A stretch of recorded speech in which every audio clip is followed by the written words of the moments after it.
Under the soft glow of crystal chandeliers, in a restaurant where luxury whispered through every detail, a quiet voice cut through the hush of polished silver and fine wine. "May I have your leftovers, sir?" It was a question as fragile as it was fierce, spoken by a young black mother whose eyes held the weight of 1,000 silent battles. She wasn't there to beg. She wasn't there for pity.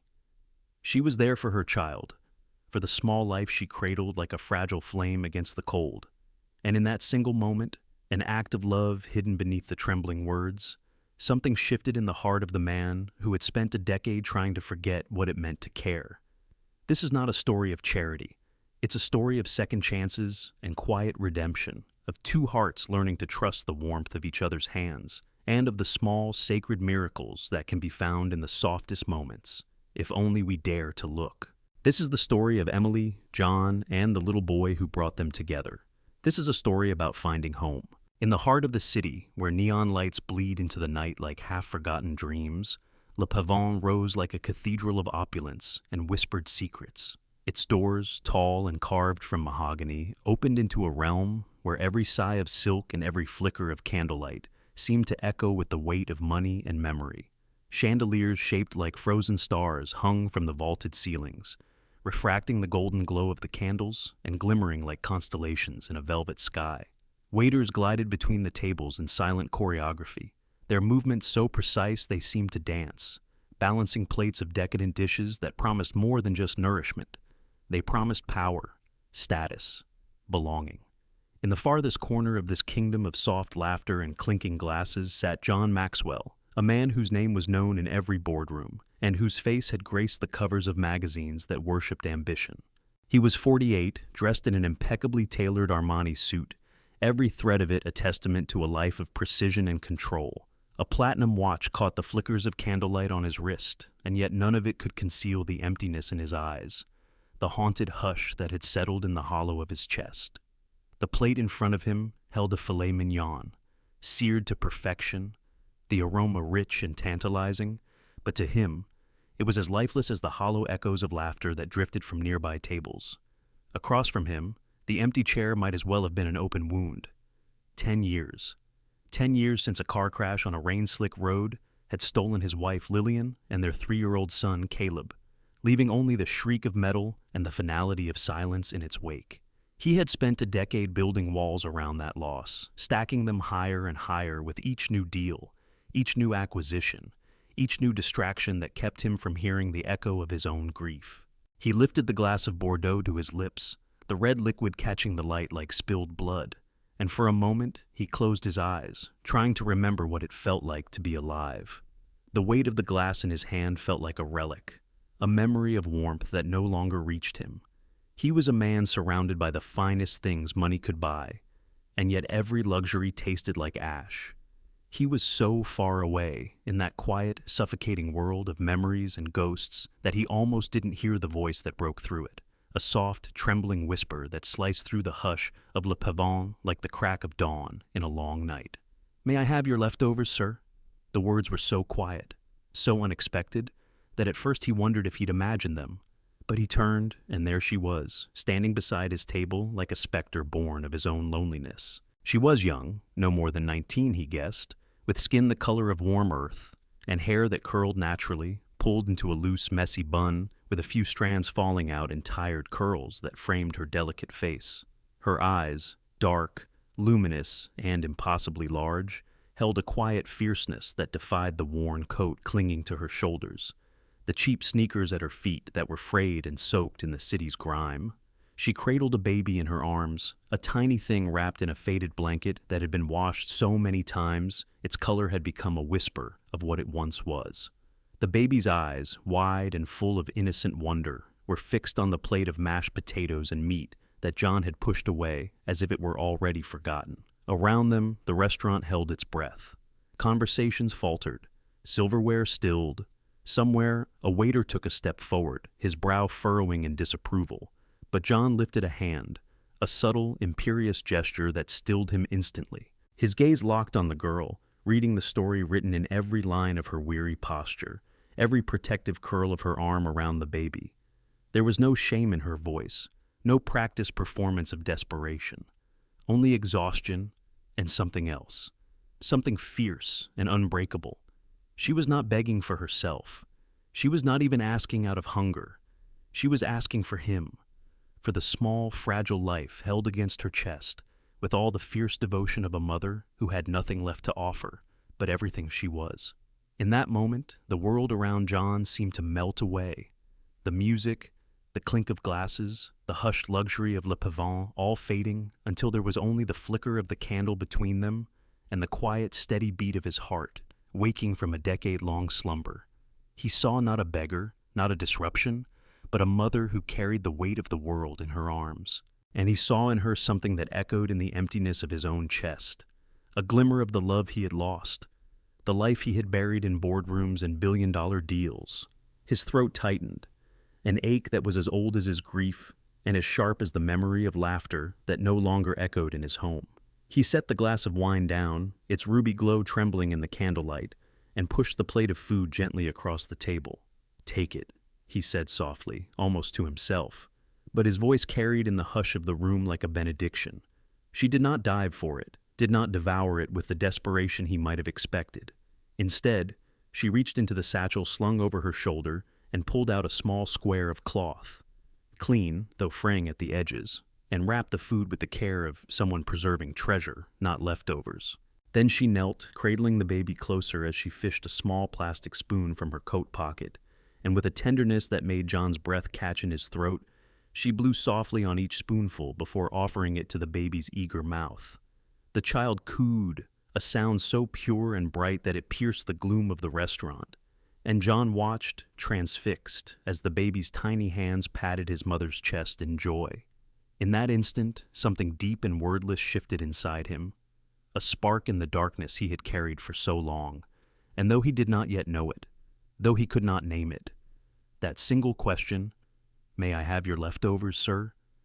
would become the beginning of a journey that neither of them had planned, a journey that would strip away everything he thought he knew about loss and love and show him that even the most guarded heart could be remade in the quiet grace of a mother's devotion.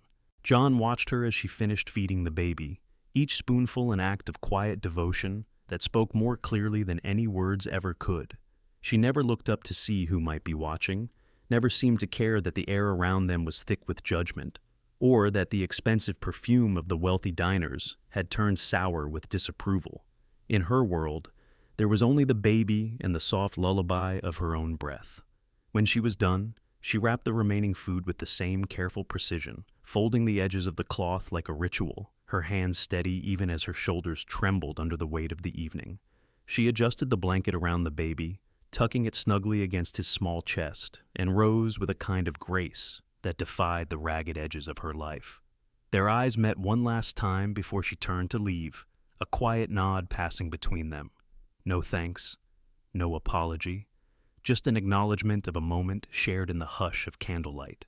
Then she slipped out of Le Pavillon's heavy glass doors and into the night, leaving John sitting in the soft glow of the flickering candles, his heart drumming in a rhythm he hadn't felt in years.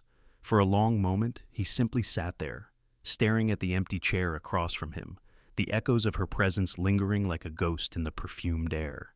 He could have stayed, could have let the soft music and clink of glasses lull him back into the hollow comfort of routine. But something in the quiet desperation of her eyes, something in the small, fierce dignity of the way she had fed her child, as if it were the only thing that mattered in the world, had cracked open a door in his heart that he thought had been sealed shut forever. He stood, slow and deliberate, placing his napkin beside his untouched glass of wine. The waiter approached, a question in his eyes, but John only gave him a small nod, a silent promise that he would settle the bill later. He stepped out into the night, the cool air wrapping around him like a shroud, and scanned the darkened street. She was there, a few paces ahead, moving with quick, measured steps, the baby cradled close to her chest, as if he were the last ember of warmth in a world that had gone cold.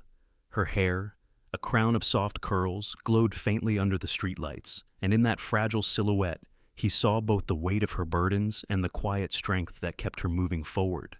He followed at a distance, each step measured, careful not to intrude, but unable to let her fade into the darkness.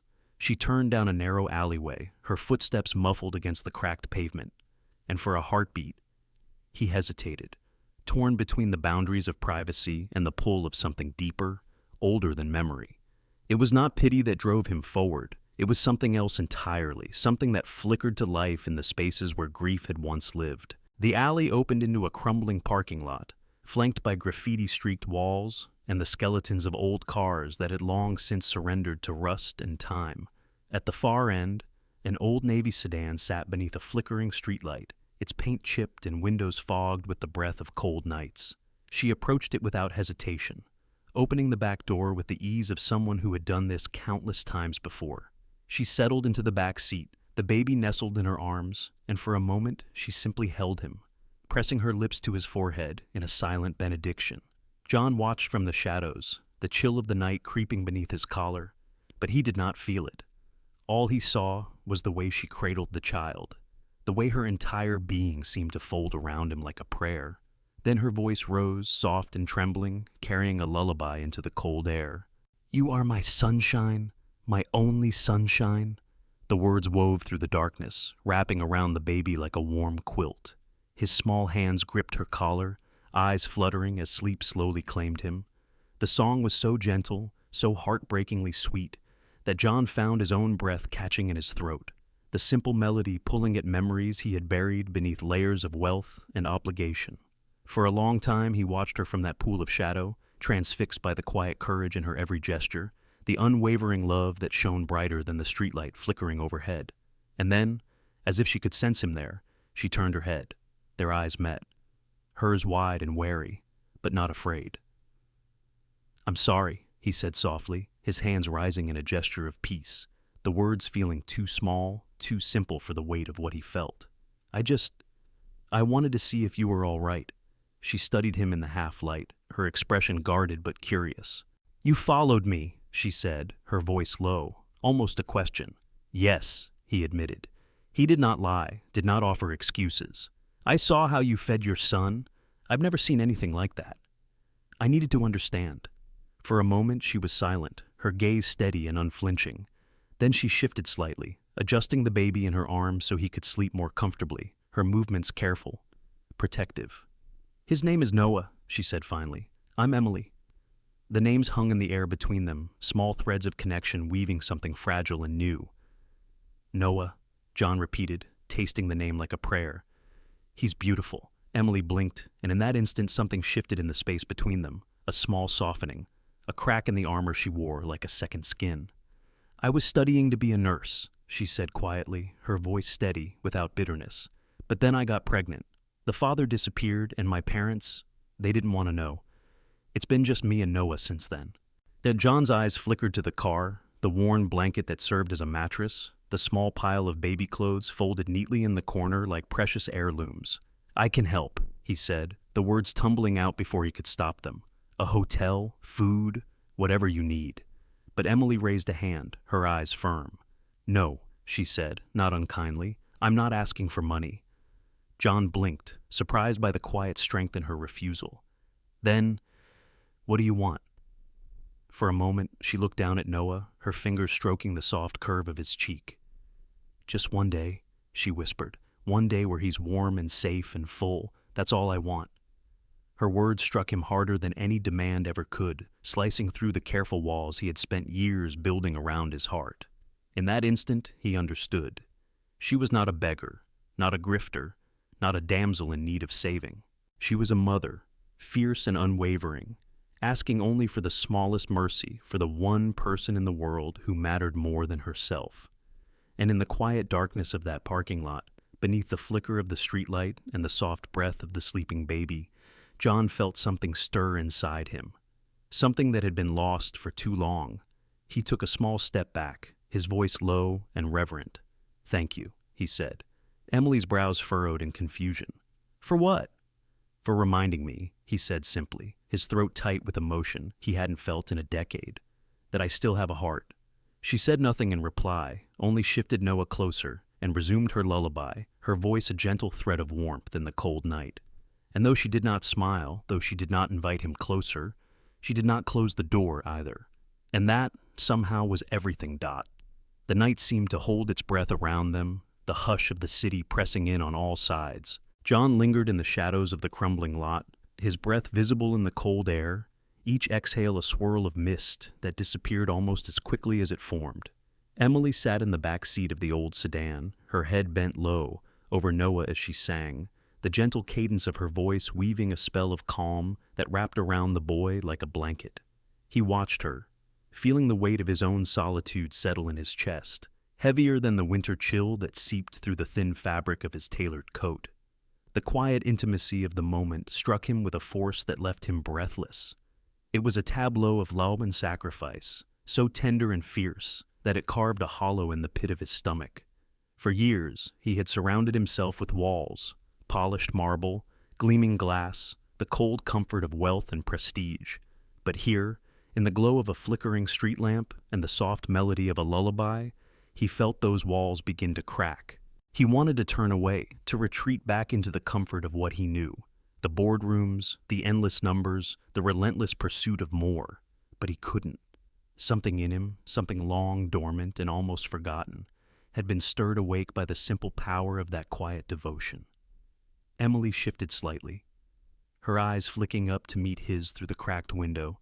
She didn't say anything, but in that look, he saw the question she didn't voice. Why are you still here? What do you want from me? Oh, he had no easy answers, no script to follow, only the truth, raw and unpolished. He took a breath, stepping forward so the pale light caught the lines of his face, the gray at his temples, the haunted look in his eyes that he'd spent a decade trying to bury. I'm not here to judge you, he said softly, his voice steady despite the storm that raged inside him. I'm not here to take anything from you. I want to help. Emily's lips parted slightly, surprise flickering across her features. Why? She asked, her voice barely more than a whisper. The question hung between them, a fragile thing that carried the weight of all the nights she had spent alone, all the times she had been told she didn't matter.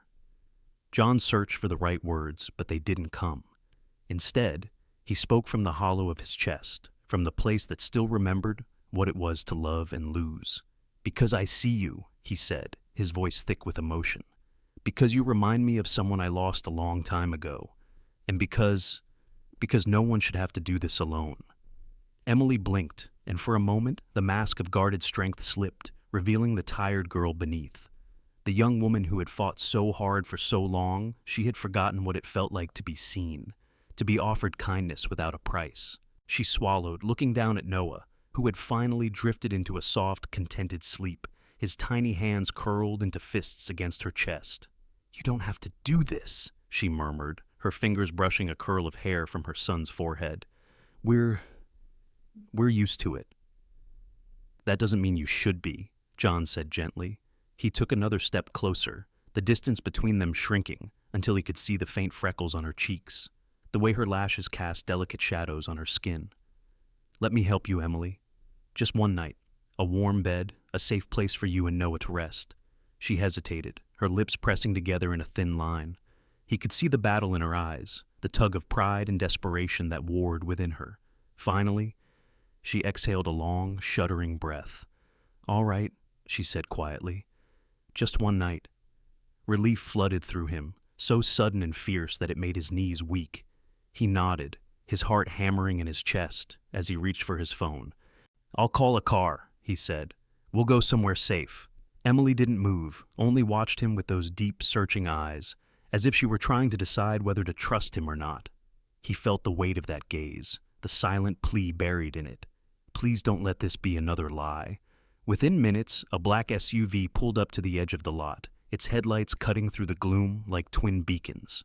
The driver stepped out, his eyes flicking curiously to Emily and the baby, but John said nothing, only opened the door and gestured for her to climb in. She hesitated for a moment, her fingers tightening around Noah, and then she stepped forward, her shoulders squared in quiet defiance of the vulnerability that trembled beneath her calm. John followed her into the car, the door closing behind them with a soft click that felt like the turning of a key in a lock long rusted shut. The interior was warm, the leather seats supple and smooth, the air faintly scented with something clean and expensive. Emily settled into the corner, Noah cradled close, and John took the seat opposite her, his hands clasped loosely in his lap. For a few moments, there was only silence between them, the gentle hum of the engine and the soft sigh of Noah's breathing filling the space. John studied her in the shifting light of the city streets as they drove, the way her hair gleamed like midnight silk, the quiet strength in the line of her jaw. She looked so young and so old all at once, her eyes too wise for her years, her shoulders bearing the weight of 1,000 sleepless nights. "Where are we going?" she asked finally, her voice steady but cautious. "Somewhere safe," he said. "A small hotel, I trust. It's warm, quiet, and private." She nodded, her gaze drifting to the window as the city blurred past in streaks of gold and neon. "Thank you," she said softly, the words so quiet he almost didn't hear them. "You don't owe me thanks," he replied, his voice gentle. "You don't owe me anything." She didn't argue, only held Noah a little closer, her fingers stroking his soft curls as he slept. John turned his head to the window, watching the city slide by, gleaming skyscrapers and darkened alleyways, a million stories unfolding behind every lit window, and for the first time in years, he felt the tightness in his chest begin to ease, the sharp edges of his grief softening in the warmth of the car's quiet cocoon. In that small, stolen moment, beneath the hush of the city, something began to grow, a fragile seed of hope that neither of them dared name. Yet, the hotel was small but elegant, a quiet refuge tucked away on a side street where the world outside seemed to pause and draw a softer breath. As the car pulled up to the entrance, John felt a flicker of something he hadn't felt in years, a sense of purpose, of belonging to a moment that wasn't measured in profit or loss, but in the weight of a child's sigh and the soft strength in the curve of a mother's shoulders. The doorman stepped forward as John helped Emily out of the car, his gaze flicking from her weary face to the baby in her arms. There was no judgment in his eyes, only a flicker of curiosity quickly masked by professional courtesy. John offered a nod, the unspoken language of privilege and power, and the doorman stepped aside, holding the door open for them. The lobby was warm, a golden glow spilling from sconces on the walls and pooling in the plush carpet beneath their feet. Emily's steps were small and hesitant, her arms tightening protectively around Noah as she took in the quiet luxury around her. It was a world away from the cracked pavement and the chill of the parking lot, and for a moment she looked like she was holding her breath, as if waiting for someone to tell her she didn't belong. John led the way to the reception desk, his voice calm and steady, as he requested a room. No fuss, no explanation. The woman behind the desk offered him a practiced smile, her eyes lingering for a heartbeat on Emily's coat, the frayed hem of her jeans, and then returning to John with a small nod of understanding. "Of course, Mr. Maxwell," she said, her fingers moving deftly over the keyboard. "A suite on the top floor, very private." Emily shifted beside him, her weight shifting from foot to foot, her gaze darting to the polished marble floor, the flickering fireplace, the way the staff moved with silent efficiency. She looked so out of place, and yet somehow she belonged here more than anyone he'd ever seen, because she carried with her something none of them could manufacture or buy, the raw, unvarnished strength of a mother who would give everything for her child. The elevator doors slid open with a soft chime, and John gestured for her to step inside first. She hesitated, her eyes lifting to meet his, and he saw the question in them. "Why are you doing this?" He didn't answer because he didn't know how to explain the ache in his chest, the way her quiet dignity had reached into the hollows of his soul and lit a small, stubborn fire. Instead, he offered a small, reassuring smile and stepped in beside her, the doors sliding shut with a soft sigh that seemed to seal them off from the world. The ride up was silent, the soft hum of the elevator punctuated only by the gentle coo of Noah as he shifted in his sleep. Emily's gaze stayed fixed on the floor, her shoulders tense, but John could see the way her fingers traced small circles on the baby's back, the silent lullaby of a mother's touch. When the doors opened, the suite was waiting, a soft glow of lamplight spilling across plush carpet, a bed turned down with crisp white linens, and a small sitting area by the window where the city's lights stretched out like a galaxy of gold and silver. Emily stepped inside slowly, her eyes wide as she took in the simple luxury of the room. For a moment, she looked like she might turn and run, as if the quiet warmth of the place was too much to trust. John placed a gentle hand on her arm, his voice low and calm. "It's all right," he said. "You're safe here. Take a moment. Get comfortable." She nodded, her lips pressed together in a tight line, and walked over to the bed, easing down with Noah still cradled against her chest. She looked small there, a fragile figure wrapped around something infinitely precious. John moved to the small kitchenette, filling a kettle with water and setting it on to boil. The simple domestic ritual felt grounding, a way to anchor himself in the present, to push back the memories that lurked in the corners of his mind. He found a box of herbal tea in the cabinet and set 2 cups on the counter, the scent of chamomile and mint filling the small space. "Tea?" he offered, his voice gentle. Emily looked up, startled, and then nodded, her eyes softening just a fraction. "Thank you," she said, her voice so quiet he had to strain to hear it. He poured the steaming water into the cups, the scent rising in gentle clouds that seemed to soothe the sharp edges of the night. Handing her one of the cups, he sat down in the armchair across from the bed, his own hands wrapped around the warm ceramic like it was a lifeline. For a few moments, they simply sat there, the quiet between them a fragile bridge built from shared exhaustion and something deeper, something that hummed beneath the surface like an unspoken promise. Noah stirred, his small face nuzzling against Emily's chest, and she shifted him gently, pressing a soft kiss to his forehead. The tenderness of the gesture caught John off guard, a pang in his chest that felt like the echo of a long-forgotten lullaby. He cleared his throat, his voice steady but soft. "You said, just one night," he murmured. "But what happens tomorrow?" Emily's fingers tightened around the teacup, her gaze fixed on the small, sleeping face of her son. "I don't know," she admitted, her voice raw and honest. "I've been surviving one day at a time for so long, I don't even know what tomorrow is supposed to look like anymore."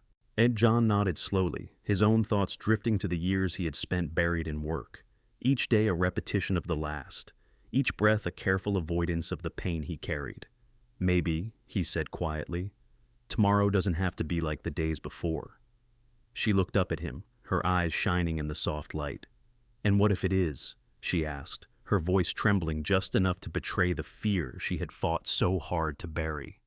"What if nothing ever changes?" John swallowed, his throat tight. "Then I'll be here," he said, the words slipping out before he could stop them. "I don't know what I'm supposed to be in your story, Emily. I don't even know how to help you. But I'm here, and I'm not going to disappear." The words hung in the quiet, a promise he hadn't planned to make, but one that felt truer than anything he had said in years.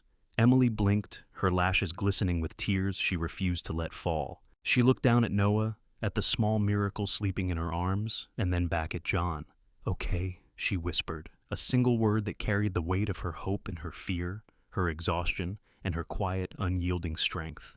And in that moment, beneath the soft glow of the lamplight and the silent watch of a city that had never noticed her before, something shifted. Something small and tentative, but as powerful as the first breath of dawn after a long, endless night. Morning light crept slowly through the slats of the window blinds, turning the room into a gentle tapestry of pale gold and muted blue. Emily stirred on the edge of the bed, the thin hotel blanket draped over her shoulders, Noah curled against her side, his soft breath warm against her skin. She blinked sleep from her eyes, for a moment forgetting where she was, the unfamiliar comfort of the room disorienting after so many nights spent in the cramped back seat of the car.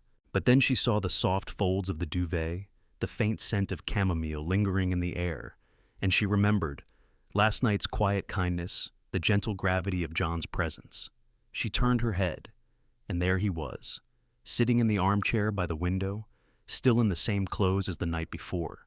His head was bowed, his fingers laced together, and for a moment she wondered if he had slept at all, or if he had spent the night keeping vigil in the hush of the room. He looked up as she stirred, his eyes meeting hers with a quiet steadiness that took her breath away. "Good morning," he said softly, his voice low, but carrying the warmth of something that felt almost like hope. She swallowed, her throat tight. "Good morning." Noah shifted, his small fists rubbing at his eyes, and Emily bent to kiss his forehead, murmuring soft words that only he could hear. John watched them, the small, intimate tableau of mother and child, and felt something deep in his chest, something that felt dangerously close to longing. He stood slowly, moving to the small table by the window, where a tray of breakfast waited, soft scrambled eggs, slices of golden toast, a small dish of fruit that glistened in the morning light. "I thought you might be hungry," he said, his voice almost shy. "It's not much, but—" Emily shook her head, a small smile ghosting across her lips.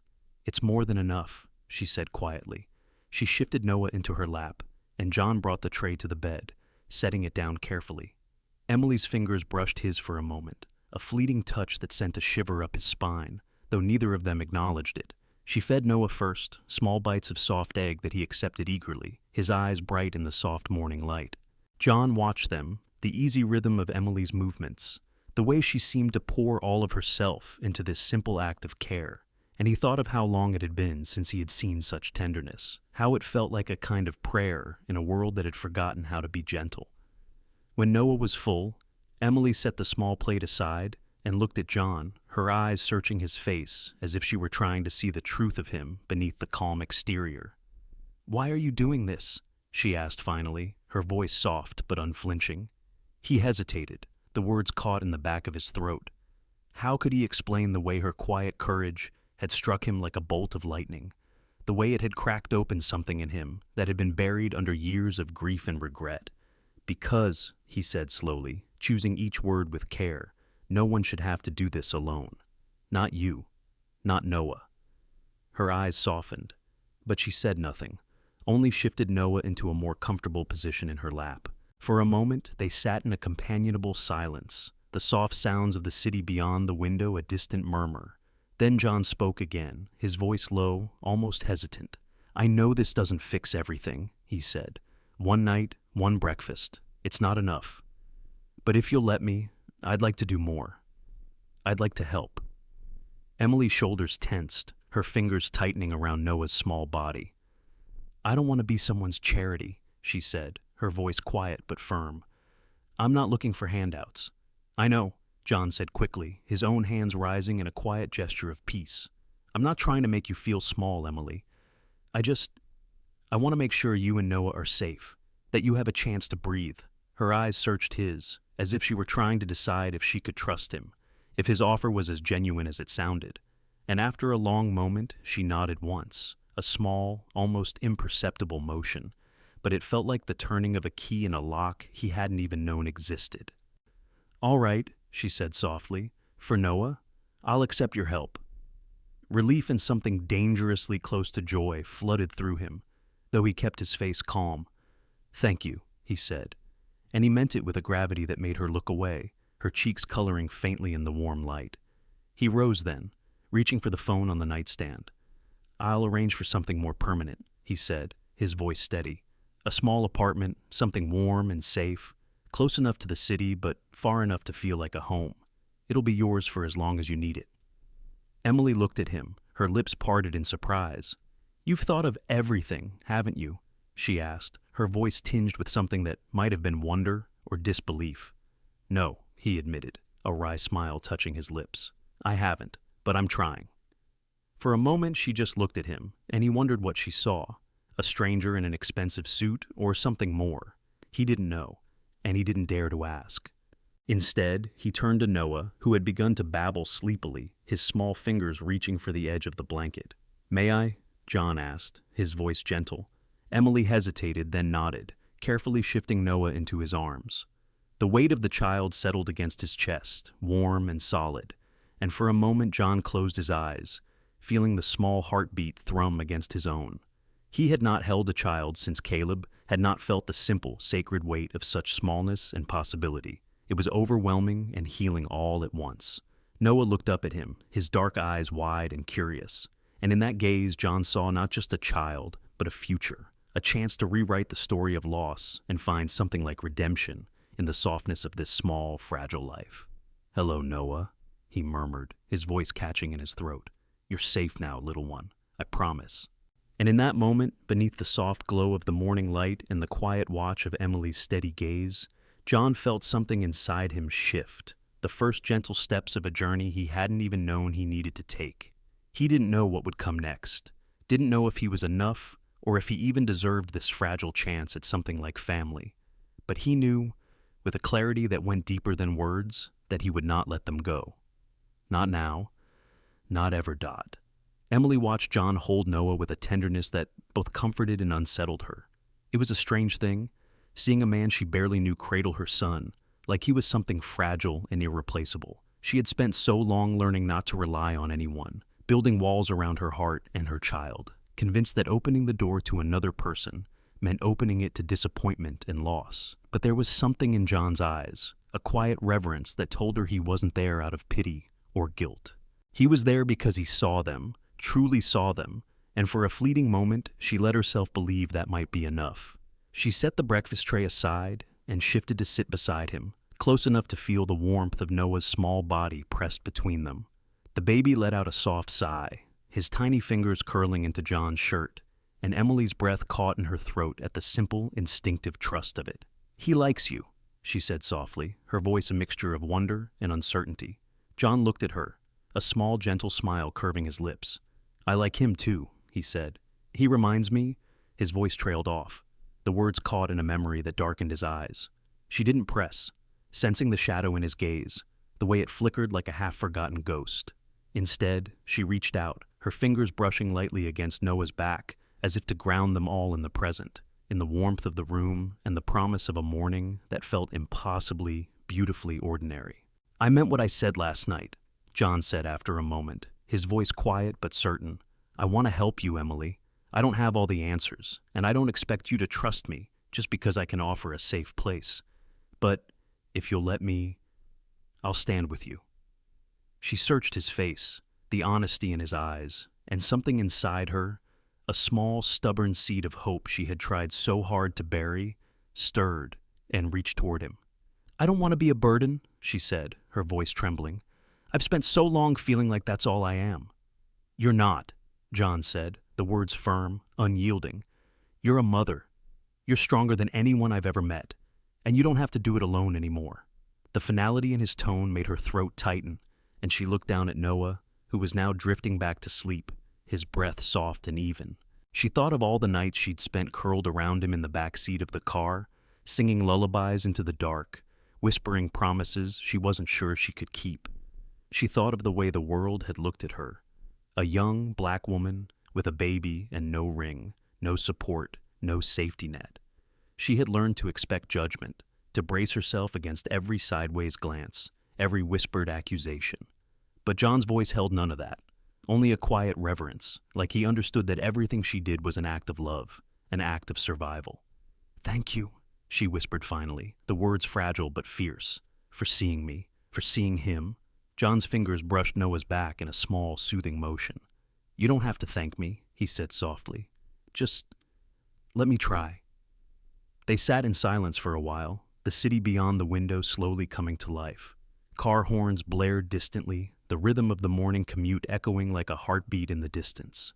But in the small cocoon of the hotel room, everything felt still, suspended in a fragile moment of possibility. Eventually, John shifted, easing Noah back into Emily's arms. The baby stirred, his small face scrunching up before relaxing again, as he nestled against her chest. John rose, his movements careful, deliberate. "I have some calls to make," he said. "Arrangements to finalize. I'll only be a few hours." Emily's brows furrowed, worry flickering across her face. "You're coming back?" she asked, her voice low. He met her gaze steadily, his eyes warm and steady. "I'm coming back," he said. "I promise." She let out a slow breath, her shoulders relaxing just a fraction. "Okay," she murmured. "I'll be here." As John stepped out into the hallway, he paused for a moment, his hand on the doorframe, and looked back at her. In the soft light of morning, with Noah cradled in her arms, Emily looked like a painting come to life, her hair a soft halo of curls, her dark skin glowing in the pale light, her eyes steady and unflinching. She was a vision of resilience and quiet grace, and he felt a pang of something that went deeper than admiration, something he didn't yet have the words to name. "I'll be back soon," he said again. And then he slipped out, the door closing with a soft click behind him.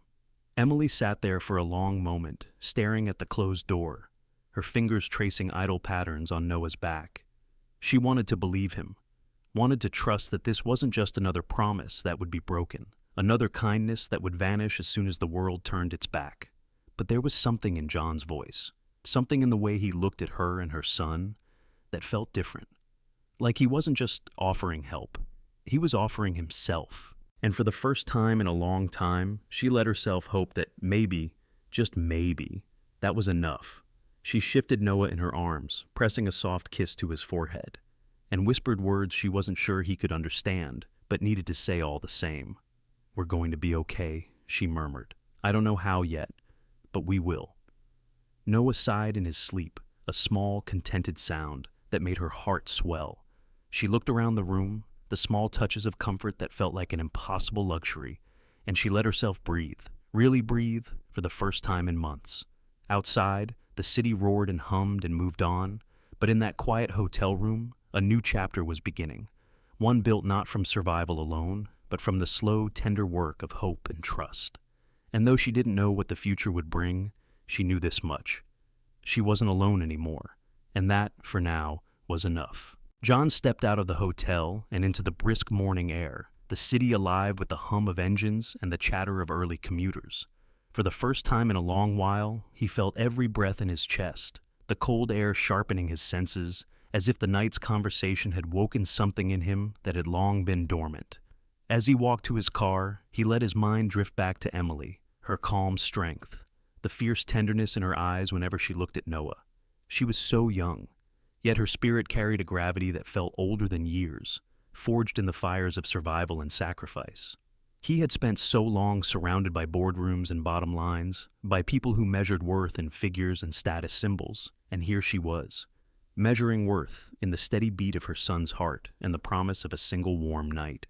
It humbled him, even as it challenged everything he thought he knew about what it meant to care for someone else. Sliding behind the wheel of his sleek black car, he paused for a moment, gripping the steering wheel as he gathered his thoughts.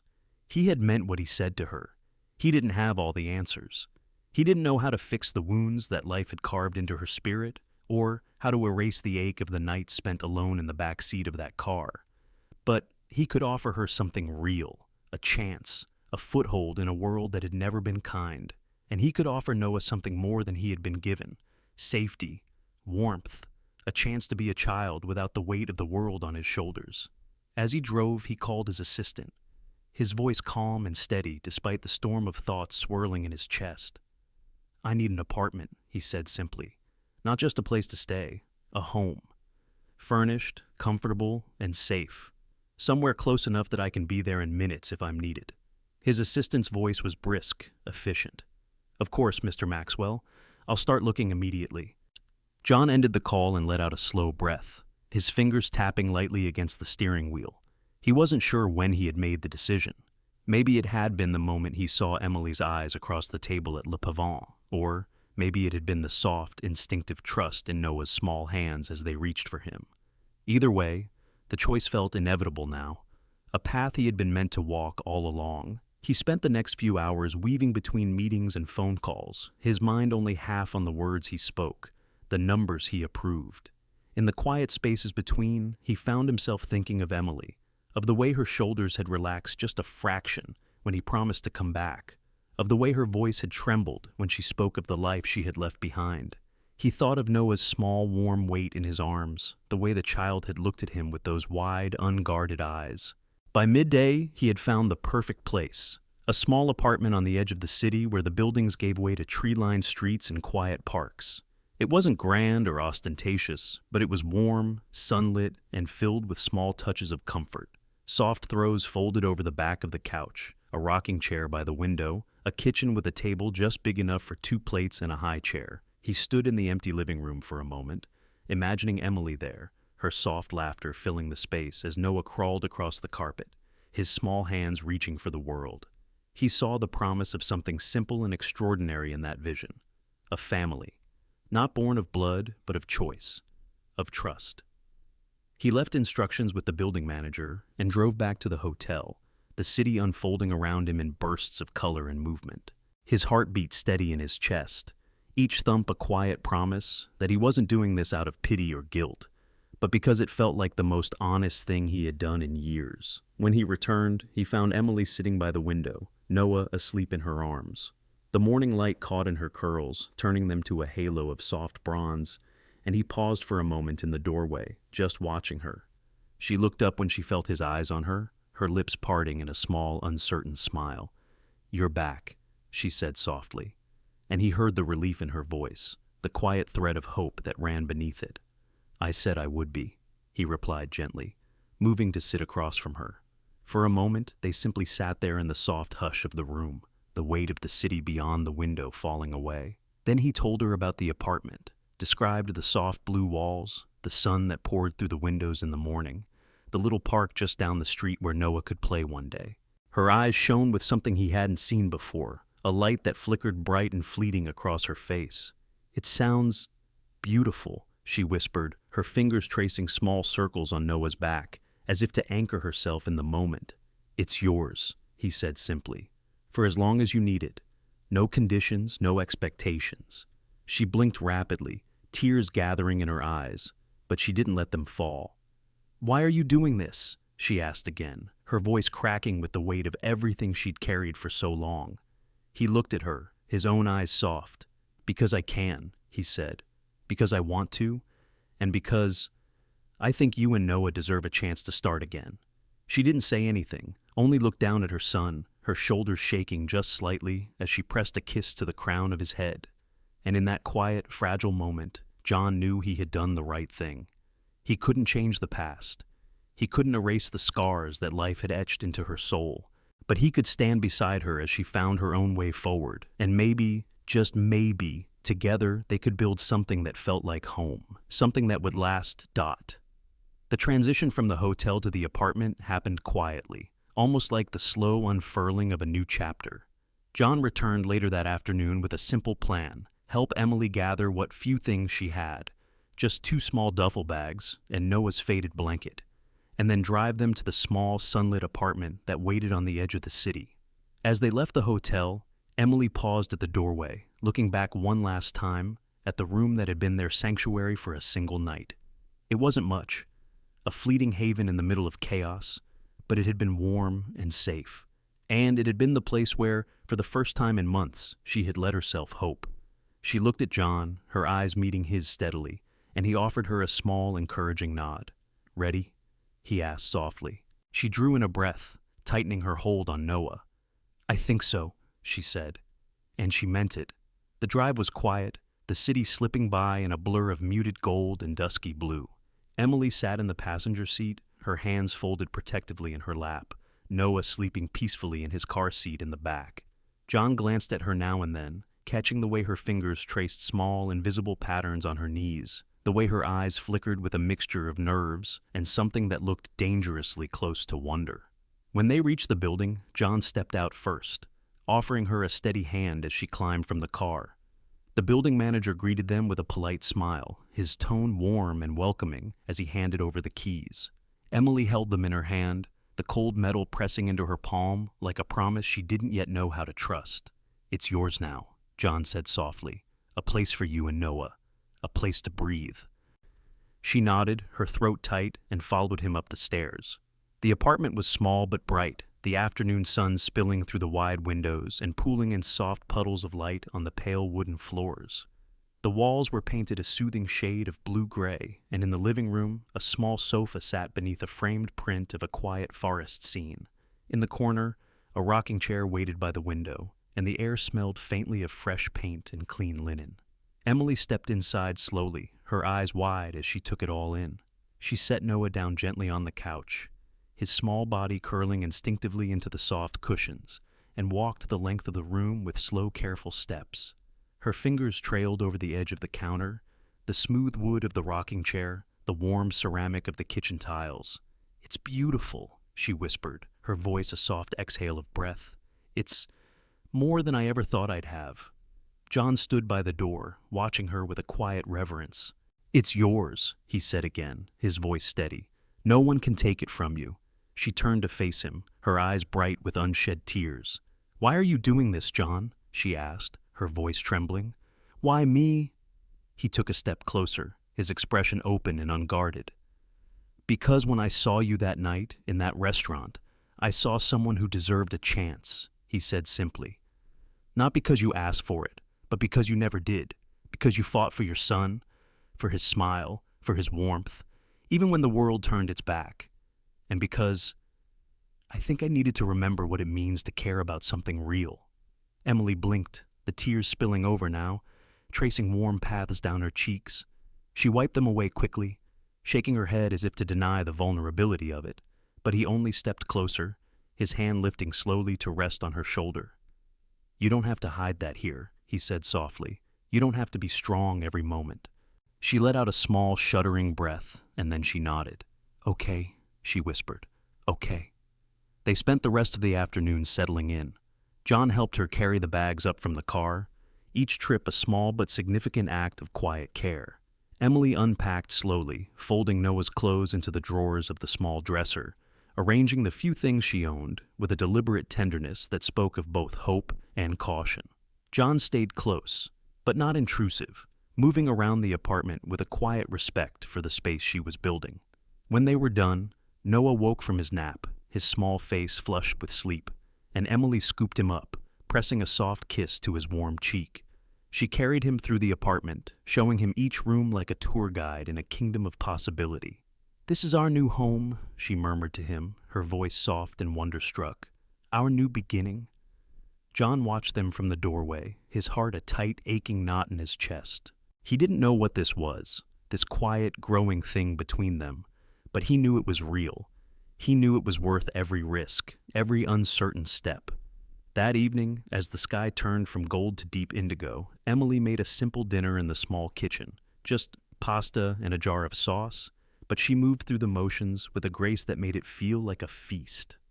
John sat at the tiny table, Noah on his knee, his small hands reaching for the strands of spaghetti with the innocent delight only a child could muster. And as they sat there, Emily with a tired but genuine smile, Noah giggling softly as he played with his food, John felt something settle inside him. It wasn't the polished perfection of a restaurant or the gleaming promise of a billion-dollar deal. It was simple and imperfect and heartbreakingly real. And in that small, sunlit apartment, he realized it was enough. Emily looked up at him then, her eyes meeting his across the table. And in that glance, he saw everything he needed to know. They were still finding their way, still learning how to trust the fragile thread of connection between them. But for the first time in a long time, they were doing it together. And that, he thought, was the start of something that might just be called home. The days that followed moved in a rhythm that was gentle and unfamiliar. Each morning, light spilled through the apartment's wide windows, warming the small rooms and painting the walls in hues of promise. Emily woke early, Noah's soft breaths rising and falling against her chest as she lay still for a moment, savoring the hush before the world stirred to life. She had never known what it meant to have a home like this, a place where the shadows of the past didn't creep across the floor with every sigh of the wind. There were no locked car doors to rattle in the night, no cold drafts seeping through cracked windows, no sharp glances of strangers who looked but didn't see. Here, there was only the quiet heartbeat of a new beginning. John came every morning without fail, knocking softly before letting himself in, carrying with him fresh bread still warm from the bakery downstairs, or a small bundle of bright flowers that lit up the table like a promise of spring. He moved through the apartment with a kind of careful ease, never imposing, always present. He would sit with Emily over coffee, Noah perched on his knee, babbling happily as he reached for John's tie or the edge of his jacket. Emily watched those moments with a quiet wonder, each small act of tenderness another piece of proof that maybe, just maybe, he meant every word he'd said. She found herself telling him little things in those slow mornings, how Noah liked to be rocked to sleep to the soft hum of a lullaby, how she used to dream of studying abroad before everything changed, how she still sometimes woke up in the night, heart pounding with fears she couldn't quite name. And John listened, really listened. His eyes never flicked to his phone, never drifted to the clock on the wall. He sat with her in those stories, letting the shape of her life become something he carried too. I don't know how to stop feeling like I'm waiting for it to fall apart, she admitted one morning, her voice soft as she watched Noah crawl clumsily across the living room rug. John was sitting on the edge of the couch, his elbows on his knees, his fingers laced together. I know, he said quietly. I've felt that way too, like the other shoe is always about to drop. She looked at him then, really looked at him, the faint lines at the corners of his eyes, the silver at his temples, the careful way he held his breath, as if the right words might be a spell to keep the past at bay. How do you make it stop? She asked, her voice trembling. He didn't pretend to have an easy answer. You don't, he said honestly. You just keep choosing to stay, to believe that it doesn't have to be the same this time. Emily let those words settle in her chest, turning them over like smooth stones.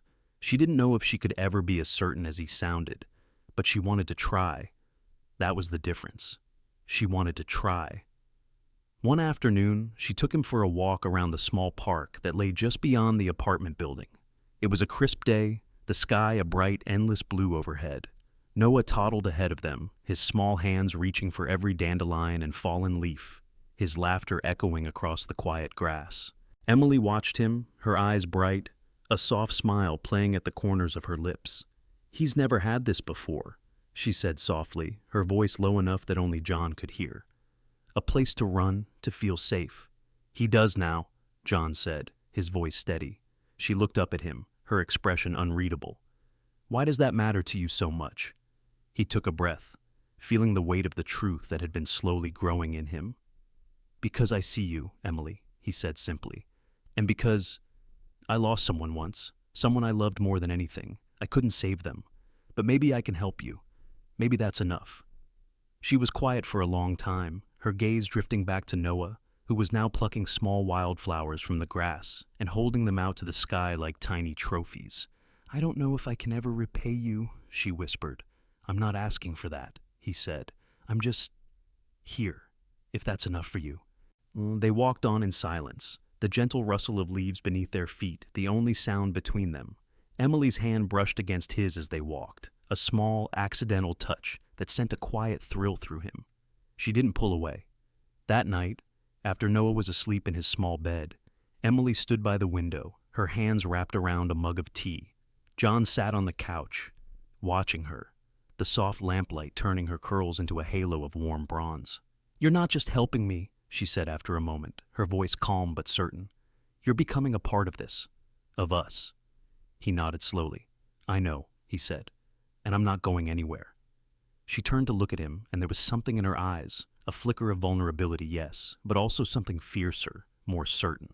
"Okay," she said softly, "then let's see where this goes." John let out a breath he hadn't realized he'd been holding, a small, relieved smile breaking across his face. He crossed the room slowly, stopping just a breath away from her. "Emily," he said quietly, "I don't know what this will become, but I do know that it's real, and I want to be here for all of it." She nodded, her hand lifting to rest lightly on his chest, her fingers splayed over the steady thump of his heart. "Then stay," she whispered, "stay, and let's figure it out together." In the quiet of that small apartment, with the city's heartbeat pulsing faintly beyond the window, they stood there, two people whose lives had been marked by loss and quiet longing, finding in each other a new kind of beginning. And for the first time, they both believed it might just be enough. The days blurred into weeks, each one folding softly into the next, as Emily and Noah settled into the apartment that was quickly becoming home. Mornings were gentle, slow-waking things, Noah's laughter brightening the quiet, the warmth of coffee in Emily's hands as she stood by the window and watched the sun climb above the city skyline. John came often, never unannounced, always with a small gesture of thoughtfulness, a bag of fresh fruit from the market, a children's book for Noah, a simple bouquet of wildflowers that he set in a jar on the windowsill. He never demanded anything from them, never pushed beyond the quiet rhythm that was forming between them. Instead, he simply wove himself into the small rituals of their days, his voice soft as he read to Noah in the evenings, his laughter low and warm when the boy babbled nonsense at the dinner table, his steady presence a constant that anchored the air around them. Emily found herself watching him sometimes, in the small stolen moments, his fingers brushing Noah's curls as the boy fell asleep on his chest, the way his eyes crinkled at the corners when she laughed at something he said, the quiet way he listened, really listened, when she shared pieces of her past she had never trusted anyone else with. She didn't know what to call the thing that was growing between them, didn't know if she was ready to name it, or if it even needed a name. All she knew was that when she closed her eyes at night, she could still feel the soft weight of his hand on her shoulder, the gentle warmth of his presence like a lighthouse in the fog. One evening, as the winter air began to bite at the edges of the city and the windows fogged with the promise of snow, John brought dinner, a simple meal of roast chicken and rosemary potatoes, the scent filling the apartment with a comfort so rich it felt like a balm. Emily watched as he set the table, his movements unhurried, his sleeves rolled back to reveal strong forearms dusted with flour from the bakery, where he had picked up fresh bread. She couldn't remember the last time someone had cooked for her, let alone with such quiet care. "You didn't have to do this," she said, her voice soft, but he only looked at her with a small smile. "I wanted to," he said simply, and she believed him. They ate together by the soft glow of lamplight, Noah perched in his high chair between them, his small hands reaching eagerly for bites of bread that John offered with a patient smile. Emily found herself laughing at the mess of crumbs and laughter, at the way John's gentle humor eased the last of the tension from her shoulders. After dinner, Noah fell asleep in Emily's arms, his face still sticky with bits of sweet potato, his small body heavy with the easy sleep of a child who knows he is safe. She carried him to his bed, tucking him in with a soft hum of a lullaby, and when she returned to the living room, John was standing by the window, his gaze fixed on the snow that had begun to fall in soft, silent drifts. "First snow," he said quietly, his breath fogging the glass. Emily moved to stand beside him, their shoulders just brushing. "It's beautiful," she said softly. And it was. The city below was hushed and gentle, every harsh edge softened by the powdery white blanket that covered the streets and rooftops. "It reminds me of home," she said after a moment, her voice barely above a whisper, "before everything changed." John turned to her then, his eyes searching her face in the dim light. "Tell me about it," he said, his voice a soft invitation. She hesitated, her fingers tracing small patterns in the condensation on the window. "I grew up in a small town," she said finally. "Winters there were always cold, but there was something about the first snow, how it covered everything, made it feel like the world could start over." She paused, her breath catching. "I used to think that maybe I could too." John reached for her hand then, his fingers warm and sure around hers. "You still can," he said softly. "This doesn't have to be the end of your story." She looked at him, her eyes wide and vulnerable, and for a moment neither of them spoke. Outside, the snow fell faster, soft flakes catching in the light from the street lamps, turning the night into a gentle swirl of silver and white. Emily felt something shift in her chest, a soft, aching tenderness that she hadn't dared let herself feel in so long. "John," she said, her voice trembling, "I don't know what this is. I don't know how to be what you need." "I'm not asking you to be anything but who you are," he said gently. "I don't need you to be perfect. I want you to let me be here. With you. With Noah." She swallowed hard, her throat tight with the swell of feeling she couldn't name. "I'm scared," she admitted, her voice a whisper. "I've spent so long learning how to stand on my own. Letting someone in, it feels like forgetting how to breathe."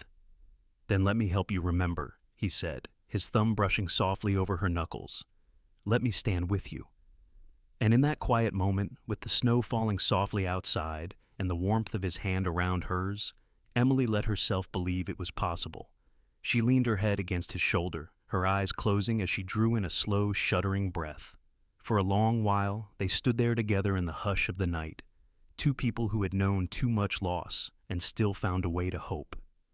Outside, the city held its breath, the world wrapped in white, and in the soft glow of lamplight, they found a small, quiet piece of peace, something that felt like the beginning of something new, something that felt like home. The snow didn't stop for days, drifting down in soft, endless flurries that muffled the city's sharp edges and turned every streetlight into a gentle beacon in the night. Emily watched it fall from the apartment's windows, the quiet white world beyond the glass, both soothing and surreal. She had never had a winter like this, never had the luxury of simply watching snow without the sting of cold seeping through thin layers, the ache of trying to keep Noah warm when the world offered nothing but frost. Here, though, she felt the difference in every small, quiet breath. Here, she didn't have to fight so hard. She spent the days moving through the small apartment with a kind of gentle purpose, washing dishes in the sink, folding Noah's tiny clothes in neat stacks, humming soft lullabies as she rocked him to sleep. The space felt more and more like home with each passing hour.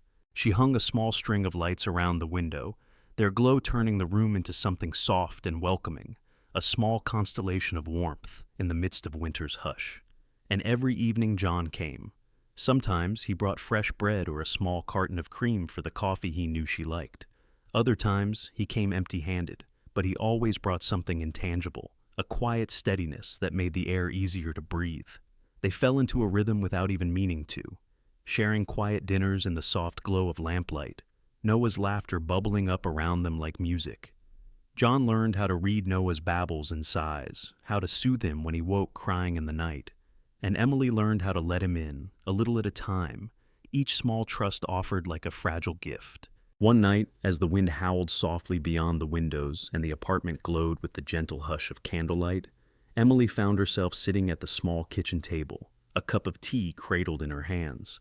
John sat across from her, his eyes steady on hers, his own cup cooling in the quiet space between them. "Tell me about him," she said suddenly, her voice low but clear. "About your son?" John's hand stilled on the cup, his fingers curling around the ceramic as if to anchor himself. For a moment, he was silent, his gaze drifting to the flickering candle flame. "Caleb," he said softly. His name was Caleb. The name hung in the air, soft and sacred, and Emily felt something in her chest tighten at the tenderness in John's voice. "He was bright," John continued, his voice breaking just slightly. "Always asking questions, always laughing. He used to follow me around the house, his small feet padding after me like I was the whole world." He let out a slow breath, his shoulders slumping. He and Lillian, they were my heart. And then one day, they were just gone. Emily reached across the table, her fingers brushing his hand. He didn't flinch or pull away. Instead, he turned his hand over, his palm warm against hers. "I can't pretend to know that kind of loss," she said softly. "But I see the way you look at Noah. And I see how much of your heart is still here, still alive." He swallowed, his throat working around words he didn't say. "I thought that part of me had died with them," he admitted, his voice rough. "But you and Noah, you reminded me that maybe it's still there, that maybe I still have something left to give." Emily's eyes burned, tears gathering at the edges, but she blinked them back. "You do," she said simply. "You have so much to give." They sat there for a long moment, the candle flickering between them, their hands clasped together across the table. It wasn't a promise or a declaration. It was something deeper, a quiet understanding that grief didn't erase the capacity for love. It only made it more precious. That night, when Emily rose to check on Noah, she paused in the doorway of his small room. John stood beside the crib, his hand resting lightly on the wooden rail as he watched the child sleep. The soft lamplight turned his profile into a study of quiet reverence, and something in Emily's chest ached at the sight. She stepped forward, her hand resting lightly on his arm. "Thank you," she whispered. He turned to her, his eyes soft and tired, but lit from within by something she couldn't quite name. "For what?" he asked quietly. She searched his face, the gentle lines that spoke of years of living and losing, and she shook her head. "For being here," she said simply. "For everything." He didn't reply, only lifted his free hand to cup her cheek, his thumb brushing lightly over her skin. The touch was soft, tentative, but it felt like a promise all the same. She leaned into it for a moment, closing her eyes and letting herself breathe in the quiet of his steadiness, the way his presence seemed to fill every corner of the room with warmth.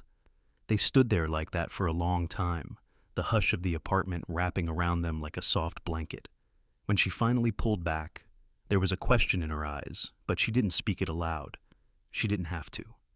John answered it anyway, his voice low and sure. "I'm not going anywhere," he said. "As long as you'll have me." She nodded, a small trembling smile breaking across her lips. "Then stay," she whispered. "Just stay." And he did. That night, after Noah was asleep and the apartment had settled into its quiet rhythm of soft sighs and distant city sounds, Emily lay awake in the small bed she shared with her son. She listened to the gentle hum of the radiator, the slow, even breathing of the child beside her. And she thought of John in the next room, the quiet promise of his presence like a heartbeat in the dark. She didn't know what the future would look like, didn't know how the fragile trust they were building would weather the world beyond these walls, but she knew this. For the first time in years, she wasn't facing it alone, and in that quiet, snowy night, that was enough. She let her eyes close, her last thought a small bright hope that this beginning, this unexpected family, might just be the start of everything she had never dared to dream. The snow had melted by the time spring came, leaving the city washed clean and bright. each day unfolding like a quiet promise. In the small apartment, life settled into a rhythm that felt almost like a lullaby, soft and sure, marked by the laughter of a child and the gentle murmur of two hearts learning how to share a space without fear. Emily found herself blossoming in the warmth of it, in the small domestic rituals that turned the apartment into a home. Mornings began with Noah's laughter, bright and bubbling, a soundtrack of joy that made her heart ache in the best way.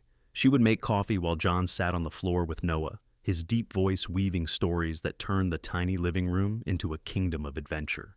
Some days, she would catch herself watching them, Noah's small hands tangled in John's hair, his soft giggles rising like music, and she would feel the edges of her heart turn tender and unguarded.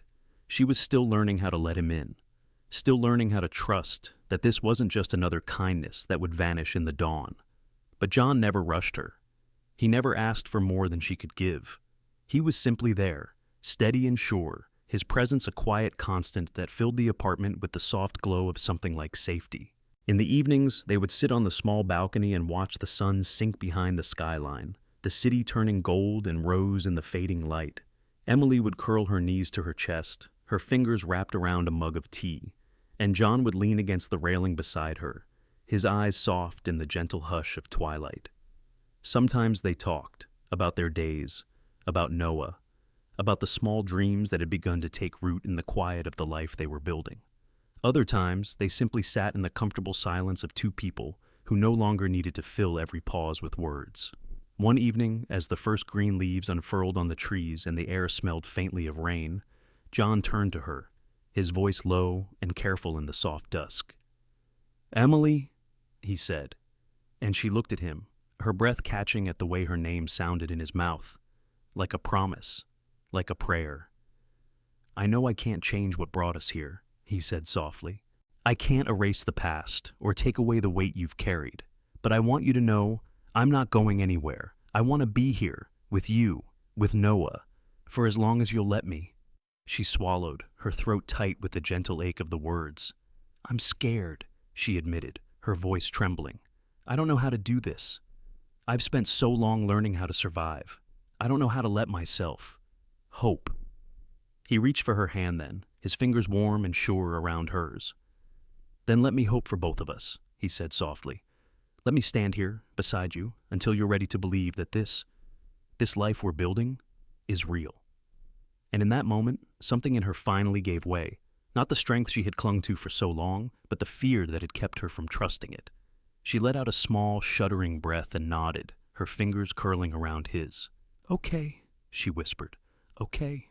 From that day on, it was different.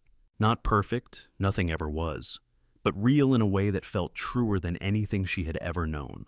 They found joy in the simplest things, cooking dinner together in the small kitchen, their shoulders brushing as they laughed over the clatter of pans and the sweet, sharp scent of garlic and onions. Watching Noah take his first wobbly steps across the living room rug, his small hands reaching for John's steady arms, his laughter filling the room with bright, giddy light. Lying in the quiet hush of the night, Emily curled against John's side, her head resting on his chest, the steady beat of his heart a gentle echo of her own. One morning, she woke before the sun, the sky outside the window, a soft wash of silver. She lay still for a moment, listening to the quiet breath of the apartment, the slow, even rhythm of Noah's sleep in the next room. And she thought of all the roads that had brought her here, the long, hard nights in the back seat of a car, the hollow ache of loneliness that had been her only companion for so long. She thought of John, of the way he had looked at her that first night in the restaurant, his eyes seeing not a stranger in need, but a mother fighting with everything she had to give her child a chance. And she thought of Noah, of his small, warm weight in her arms, of the way his laughter turned the smallest moment into something bright and holy. In the soft hush of dawn, she realized that maybe, just maybe, this was enough. This small, imperfect life, stitched together with trust and gentle laughter and the fierce, tender love of two people who had learned how to see each other in the quiet spaces between heartbeats. She rose then, moving through the apartment with a lightness she hadn't felt in years. She paused in the doorway of Noah's room, her heart swelling at the sight of him sleeping, his small face peaceful in the pale light. And then she moved to the kitchen, where John was already making coffee, his hair still tousled from sleep, his eyes soft with the quiet promise of a new day. He looked up when he saw her, and there it was, that small, crooked smile that had become the anchor of her mornings. "Hey," he said softly, his voice still husky with sleep. "Hey," she replied, a smile blooming across her face as she stepped into the warmth of the kitchen, the warmth of him. And in that small, sunlit kitchen, in the quiet hush of a new day, Emily let herself believe in the simple, extraordinary truth of it, that sometimes the most beautiful stories don't come from grand gestures or perfect plans. Sometimes they begin with a single quiet question. A girl standing in a restaurant, her voice trembling but sure. "May I have your leftovers, sir?" And sometimes they end with a family, unexpected and unscripted, but real in a way that turned every small moment into something sacred. She stepped closer, her hand slipping into John's, and together they stood there, two people who had learned how to hope again. The soft laughter of a child echoing through the apartment like the sweetest music in the world. As the last light of dusk fades and the city's quiet hum settles into the night, Emily, John, and Noah stand together in the gentle glow of their small apartment, each breath a quiet promise that tomorrow holds hope. This is not just a story about loss or hardship. It's about the fragile, defiant power of love and the simple acts of kindness that stitch a new family from the threads of broken dreams. If their journey touched something in your heart, take a moment to share your thoughts below, your stories, your reflections, your own moments of quiet hope. Don't forget to like, share, and subscribe to Blackland Stories for more tales that remind us that even in the darkest nights, there is always a light waiting to be found. Thank you for joining us. Until next time, keep believing in the small miracles that can change a life.